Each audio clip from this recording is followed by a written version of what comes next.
RRB का ये इतिहास रहा है, जब तक तोड़फोड़ नहीं कराती है बतिये नहीं मानती है। ये बताइए आरआरबी कहाँ उसका दिमाग है कि जिस मुद्दे पर 8 मिलियन ट्वीट हुए हैं, क्या साधारण मुद्दा होगा? माननीय प्रधानमंत्री जी का बहुत बहुत धन्यवाद जो इसमें इंटरफेयर। 1.5 करोड़ लड़का एक बार में निकलेगा तो कौन कंट्रोल करेगा? एक शिक्षक से आप कितना उम्मीद कर सकते हैं? हम एक मुर्गी कितने जगह हलाल करेंगे? प्रधानमंत्री जी से एक बार कहें 6 महीने पे 10 मिनट के लिए समय निकाल दीजिए विद्यार्थी। रेलवे और एनटीपीसी के ग्रुप डी के एग्ज़ाम के लिए नए गाइडलाइन जारी किए गए हैं। छात्र जो हैं आंदोलन कर रहे हैं, रेलवे ट्रैक पर छात्र उतर गए हैं।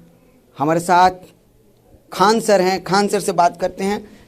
सर, छात्र जो हैं अब तो आंदोलन कर रहे हैं, लेकिन कहीं ना कहीं जो लोग हैं ये कह रहे हैं कि ये सारे जो छात्र को उसकाने में टीचर का काम है।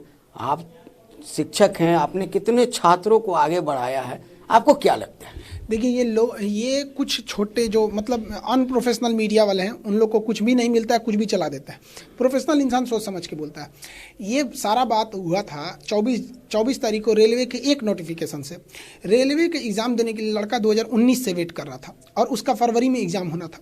24 तारीख जो परसों था, शाम को 3 से 4 के बीच में रेलवे एक नोटिफिकेशन जारी करती है। पहले एनटीपीसी के लड़के नाराज थे, लेकिन 1.5 करोड़ लड़के जो ग्रुप डी के थे वो घर में रजाई में सोए हुए थे। वो देख रहे थे कि इन बच्चों के साथ क्या हो रहा है। तब तक नोटिफिकेशन आया, सारा लड़का खोल के देखा, अरे नोटिफिकेशन आ गया। उनको लगा कि रेलवे ने उनकी बात सुन लिया। नोटिफिकेशन में क्या था? एनटीपीसी वाले भाड़ में जाओ, हम नहीं सुनेंगे तुम्हारी बात। जो रेलवे ग्रुप डी के लड़के एग्जाम देने की तैयारी कर रहे हैं, 1.5 करोड़ लड़के, अब उनसे हम मेंस का भी एग्जाम लेंगे।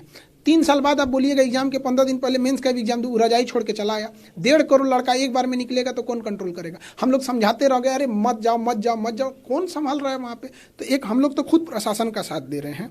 हमने जहानाबाद, गया, बक्सर, क्या यहाँ पे प्रशासनिक जिम्मेदारी हमारी है? नहीं, फिर भी हम देख रहे हैं, सुबह से हम समझा रहे हैं, अलग अलग हमारे चैनल को फ्रीज किया गया तो हम लोग उसका यूज नहीं कर पा रहे हैं। तो हम लोग जहाँ तक है समझा रहे हैं। रेलवे ने जो काम आज किया है, आखिर नोटिफिकेशन जारी किया, कमेटी किया, 18 तारीख को जब 8 मिलियन ट्वीट था तो नहीं कर सकता था। ये बताइए आरआरबी कहाँ उसका दिमाग है कि जिस मुद्दे पर 8 मिलियन ट्वीट हुए हैं, क्या साधारण मुद्दा होगा? 8 मिलियन छोटा मोटा ट्वीट, इंडिया में टॉप ट्रेंड पे जा रहा है, वो नहीं सुन रहा है तो क्या करेगा लड़का? 1-2 बार ट्वीट नहीं, 2 साल कंटिन्यू ट्वीट किया है।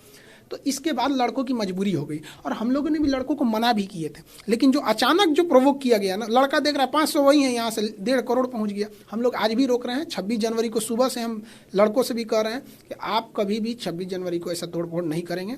ये अगर ऐसा करते हैं तो ये गलत है, ये कहीं से भी स्वीकार्य नहीं है। आरा में जो हुआ वो बहुत दुखद है, लेकिन 1.5 करोड़ लड़कों को कंट्रोल करना भी बड़ा मुश्किल होता है हम लोग से जहाँ तक होता है। लेकिन आप तो लगातार बच्चों से अपील भी कर रहे हैं, बच्चों से मिल भी रहे हैं, टेलीफोनिक बात भी कर रहे हैं और लोग बच्चों जो हैं उनसे अपील कर रहे हैं कि नहीं भैया तुम ऐसा मत करो, लेकिन बच्चे उग्र हो गए हैं। फिर अब समझाएगा कौन? खान सर की बात भी अब नहीं सुन रहे हो। देखिए, अब आंदोलन को 1 हफ्ते के लिए पोस्टपोन हो गया है। आरआरबी, माननीय प्रधानमंत्री जी का बहुत बहुत धन्यवाद जो इसमें इंटरफेयर किए। काश पहले इंटरफेयर कर देते हैं। मतलब हम कहते हैं कि समस्या ये है कि एक प्रधानमंत्री वो अपना विभाग बांटे हुए हैं और उस विभाग में अलग अलग डिपार्टमेंट है, वो अलग अलग मंत्रालय में अलग अलग डिपार्टमेंट है। तो आरआरबी वाला मंत्री जी तक ही नहीं पहुंचने दे रहा था। जब भीषण बवाल हुआ तो प्रधानमंत्री के खुद सचिव लोग बोलेंगे ऐसा होगा तो इंटरफेयर किए। तो उसने कहा कि 16 फरवरी तक लड़के अपना सुझाव दें और 4 मार्च तक आरआरबी अपनी सुझाव दे। उसके बाद 5 सदस्यीय पावर कमेटी का गठन किया गया जो लड़कों की बात करेगी। तो आंदोलन ऑटोमेटिक लड़के इंतजार कर रहे हैं। तो खत्म हो गया बात यहाँ पे। ये 18 तारीख को हो जाता तो क्या दिक्कत था? लेकिन आरआरबी का ये इतिहास रहा है, जब तक तोड़फोड़ नहीं कराती है बतिये नहीं मानती है। तो एक ट्रेंड बन चुका है। ये बताइए कि हमेशा से यूपीएससी का एग्जाम ग्रेजुएशन लेवल पे होता है। एग्जाम के 10 दिन पहले कोई कह दे कि आज से पीएचडी वाला ही भर सकता है, बवाल नहीं होगा? 2017 में क्या किया ये रेलवे? कह रहा है कि वही फॉर्म भर सकता है जो आईटीआई किया है। करोड़ों लड़के आईटीआई नहीं किए थे, 2% लड़के भी आईटीआई नहीं करते हैं। बवाल हो गया। 98% लड़के बवाल कर दिए। तोड़फोड़ हुआ, रेलवे जाम हुआ, ये हुआ वो गया। फिर कहा ठीक है हमसे गलती हो गया। तो जो काम आप बार बार ठोकरे खा के अगर सीखते रहेंगे तो जीवन बीत जाएगा। दूसरे को ठोकर से सीखना चाहिए। इंटरफेयर करने की बात की आपने, तो इंटरफेयर हुआ तो रुक गया। अगर इंटरफेयर जो है नहीं होता तो आपने एक सुझाव भी दिया था कि किस तरह जो है उसको ठीक किया जा सकता था। अभी भी उस पर अमल किया जा सकता है? अभी भी किया जा सकता है। हम 3 घंटे तक रेलवे आरआरबी बोर्ड से, मुजफ्फरपुर आरआरबी या पटना बोर्ड से अपने जीवन का सबसे बड़ा डिस्कस किए थे, 3.5 घंटा का। लेकिन वो लोग मानने को तैयार ही नहीं थे। वो कह रहे थे कि हम नोटिफिकेशन में चेंजिंग नहीं कर सकते, जबकि उन्होंने चेंजिंग करके 1.5 करोड़ लड़कों को मजबूर कर दिया कि आप अचानक 2 एग्जाम दीजिए। इसके लिए हर हाल में आरआरबी जिम्मेदार है। हम लोग बच्चों को रोके हैं, हम लोग प्रशासन से भी पूरा सहयोग में, हम लोग प्रशासन को फ़ोन कर करके बोल रहे हैं आप बताइए क्या होना चाहिए। हम प्रशासन को फ़ोन किए कि आपसे आप बताइए हम आपका क्या सहयोग कर सकते हैं। स्टूडेंट की मांग जायज़ है, तरीका गलत हो सकता है, वो जो तरीका गलत है ट्रेन वगैरह। तो प्रशासन का कहना है 26 जनवरी को कुछ नहीं होना चाहिए। रात 2 बजे हम वीडियो बनाए, 26 जनवरी को कुछ नहीं होना चाहिए। सुबह 6 बजे यूट्यूब डिलीट कर दिया, फिर सुबह 8 बजे वीडियो डालते हैं कि 26 जनवरी को कुछ नहीं होना चाहिए। ये बताइए एक शिक्षक से आप कितना उम्मीद कर सकते हैं? हम एक मुर्गी कितना जगह हलाल करेंगे? प्रशासन का भी काम हम लोग संभाल, लड़कों को कर, शिक्षक होके आपने संभालने का काम किया लेकिन डिलीट कर दिया गया। हाँ, डिलीट के हम यही कहेंगे। देखिए, कोई भी चीज़ को आग लगने के बाद बुझाने से, prevention is better than cure, इलाज से अच्छा बचाव होता है। आरआरबी किसी भी चीज़ को एक वीडियो के माध्यम से बता देती। वो 71 पन्ने का नोटिफिकेशन दी और प्रधानमंत्री जी को कहते हैं कि जो आप आज इंटरफेयर किए, क्लास 1 हफ्ता पहले करते तो इतना बवाल नहीं होता।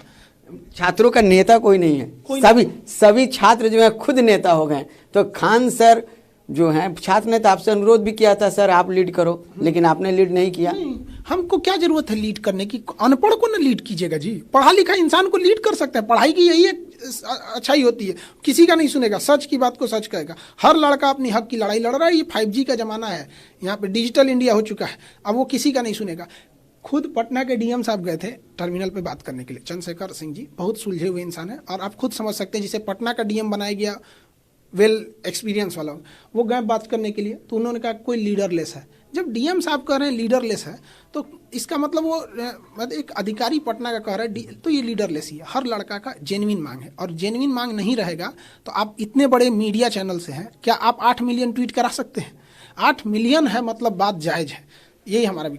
प्रधानमंत्री से आखिरी सवाल, प्रधानमंत्री से और क्या आप आग्रह करेंगे उन छात्रों के लिए, क्योंकि करोड़ों छात्र, लाखों छात्र जो है खान सर पर भरोसा करते हैं, आप और क्या कहेंगे? प्रधानमंत्री जी से एक बार कहेंगे 6 महीना पे 10 मिनट के लिए समय निकाल दीजिए विद्यार्थी के लिए। साल भर में हम डेली थोड़ी मांग रहे हैं, 6 महीना पे 10 मिनट के लिए उनसे बात सुन लीजिए एक बार। किसी से भी लड़कों का क्या कहना है, एक अपने डिपार्टमेंट में कह दीजिए कि लड़कों की शिकायत सुन लीजिए, उसमें 2-4 शिकायतों को ध्यान दे दे, बस इतने काफ़ी है।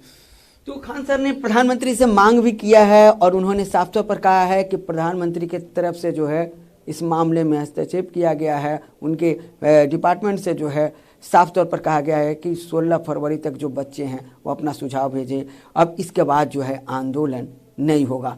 अभी भी लगातार ये अपील कर रहे हैं उन छात्रों से जो छात्र उग्र होकर जो रेलवे ट्रैक पर आ गए हैं कि आंदोलन नहीं करें, और आने वाले दिनों में लग रहा है कि अब आंदोलन ये जल्दी खत्म होगा। कैमरामैन फिरोज के साथ रुपेंद्र श्रीवास्तव, चीम मीडिया, पटना।